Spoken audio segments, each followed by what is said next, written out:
Hello my dear friends.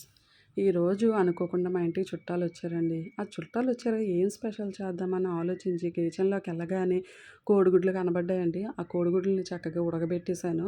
వాటి పెంకులన్నీ శుభ్రంగా తీసేసి చక్కగా రెండు పొడవుగా ముక్కలు కట్ చేసేసుకున్నాను అనమాట. ఈ కంగారులోని నా ఏలు కూడా ఎక్కడ కట్ చేసేసుకుంటానంత భయం కూడా వేసిందండి. ఇలా కట్ చేసేసుకున్నాను కదా!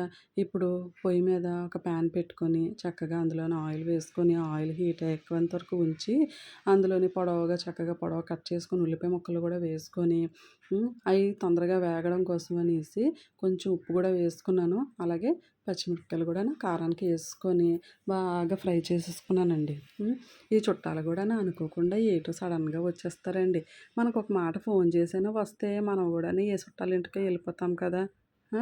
ఇప్పుడు ఇవన్నీ కూడాను చక్కగాను ఆయిల్ ఫ్రై చేసుకొని కాసేపు మూత పెట్టుకొని మగ్గనిద్దాము. ఇవి బాగా మగ్గాయి కదా! మంచి ఎర్రగా రంగు వచ్చింది. ఇప్పుడు ఇందులోని టమాటీ ముక్కలు కూడా కోసేసి వేసేసుకుందాము. ఇలాగా ఏగిన తర్వాత ఇందులో కాస్తంత అల్లం వెల్లుల్లిపాయ పేస్ట్ కూడా వేసుకుంటే ఆ పచ్చివాసన పోయేంత వరకు బాగా వేపుకోవాలండి. అప్పుడే మనకి కూర రుచి వస్తుంది. ఇలా చక్కగా వేపుకుంటున్నాం కదా! ఇందులోని ఇప్పుడు ధనియాల పౌడరు, ఒక స్పూన్ ధనియాల పౌడరు, అలాగే ఒక స్పూన్ కారము, ఒక స్పూను చికెన్ మసాలా కూడా వేసేసుకుందాము.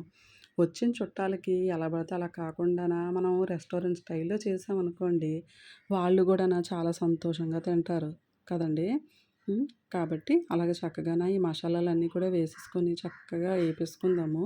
ఇప్పుడు కాసేపు మూత పెట్టుకొని కాసేపు మగ్గనిద్దాము. ఇలాగ చక్కగా చూసారు కదా! ఇప్పుడు మూత తీసి చూస్తే మధ్య మధ్యన కలుపుకోవాలి. లేదంటే అడుగంటేస్తది కదా! చక్కగా ఇప్పుడు బాగా ఏగాయి. ఇప్పుడు ఇందులోని ఇందాక ఉల్లిపాయలు ఏగడం కోసం అనేసి కొంచెమే వేశాను. ఇప్పుడు కూరకు సరిపడంత ఉప్పేసేసుకొని వీటన్నిటిని కూడాను ఒక పక్కకి తీసుకొని మనం ఇందాక కోడిగుడ్లని కట్ చేసి పెట్టుకున్నాం కదా! అయన్నీ కూడా చక్కగా పేర్చేసుకుందాం ఇందులోని. ఇలా పేర్చుకోవడం వల్ల ఏంటంటే మసాలాలు ఆ అడుగు ఏదైతే ఉందో కోడిగుడ్లు చక్కగా ఏగుతాయి. దానిపైన మనము ఈ ఉల్లిపాయ, టమాటీలు, పచ్చిమిరపకాయలు అన్నీ మసాలాలు ఏగినవన్నీ కూడాన ఈ కోడిగుడ్ల పైన వేసుకుంటే అవి ఒక కోడిగుడ్లు దమ్ అవుతదనమాట. అందు మీద చక్కగా ఏగి మంచి టేస్ట్ వస్తుంది. ఇలాగన్నీ చక్కగా పేర్చేసుకొని ఇప్పుడు మనం చూడండి చక్కగా మనం పేర్చేసుకుందాము. ఇవి ఎలా పడితే అలా పడిసేయడం వల్ల ఏంటంటే కోడిగుడ్లు ఇడిపోతాయి. అలా కాకుండాన చక్కగాన ఉల్లిపాయలు, టమాటీలు ఏసాం కదా! అవన్నీ కూడా ఇలా పెట్టుకొని కాసేపు మూత పెట్టుకొని మగ్గనిద్దాము. ఇప్పుడు వీటిల్ని చక్కగా మనం నెమ్మదిగాన తిరగేసుకుందాం అనమాట. వీటిని చూసారు కదా! ఎలాగున్నవో అలాగా చక్కగాన తిరగేయడం వల్ల ఇడిపోకుండాన చక్కగా ఉంటాయన్నమాట. ఇప్పుడు ఈ మసాలాలన్నీ కూడాను ఈ కోడిగుడ్లకి పట్టి మంచి రెస్టారెంట్ స్టైల్ వస్తది. తర్వాత మన ఇంటికొచ్చిన చుట్టాలు కూడాను మనల్ని పొగుడుతారండి. బాగా పొగుడుతారు.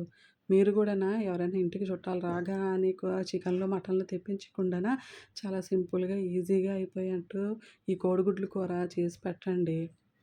అయిపోతుంది. ఇప్పుడు ఈ చుట్టాలొచ్చారు కదా! ఈ చుట్టాలకి పెట్టి మనం కూడాను ఆళ్ళ పేరు చెప్పుకొని 2 కోడిగుడ్లు లాగించేయొచ్చు కదండీ! హ్మ్. ఇలాగ చక్కగాన మధ్య మధ్యన తిరగేస్తూ ఉండాలి. ఇయి ఎంత బేగా ఏగుతాయా అని నేను చూస్తున్నాను. నేనెంత బేగా ఏగుతాయి అనుకుంటుంటే, ఇందులో ఆ కోడిగుడ్లకు కూడా నా మీద ఎంత కోపం వచ్చేసిందండి. నా కంగారుకి ఆటిల్ని కూడా గబగబా కలిపేస్తున్నాననేసి. హ్మ్. మీరు కూడా నాలాగనే చక్కగా నా కోడిగుడ్లు ఫ్రైని ఇలా చేసి పెట్టండి. మీ ఇంటికొచ్చిన చుట్టాలు మళ్ళీ మళ్ళీ మీ ఇంటికొస్తూనే అంటారు. చూసారు కదా! మన ఈ కోడిగుడ్లు ఫ్రై ఎంచక్కా ఫ్రై అయిపోయింది. ఇప్పుడు మనం ఈ చుట్టాలకి పెట్టి మనం గూడాన ఆళ్ళ పేరు చెప్పుకొని మనం గూడా ఓ 2 తినేయొచ్చండి. చక్కగా చూసారా ఎంత అందంగాను ఎంత ఎర్రగా భలే కనబడుతుంది కదా! మంచి టేస్టీగా ఉంటది. మీరు గూడాన మీ ఇంటికొచ్చిన చుట్టాలకి ఇలాగ కోడిగుడ్లు ఫ్రై చేసి పెట్టారా లేదా అనేది నాకు కామెంట్ సెక్షన్‌లో చెప్పండి. మర్చిపోకండి. ఓకేనా? నేనైతే మా వచ్చిన చుట్టాలందరికీ గూడాను ఇవే కర్రీ చేసి పెట్టాను. అలాగే నేను గూడా తిన్నానండి. ఓకేనా? మీరు గూడా చెయ్యండి. ఓకేనా? Thank you.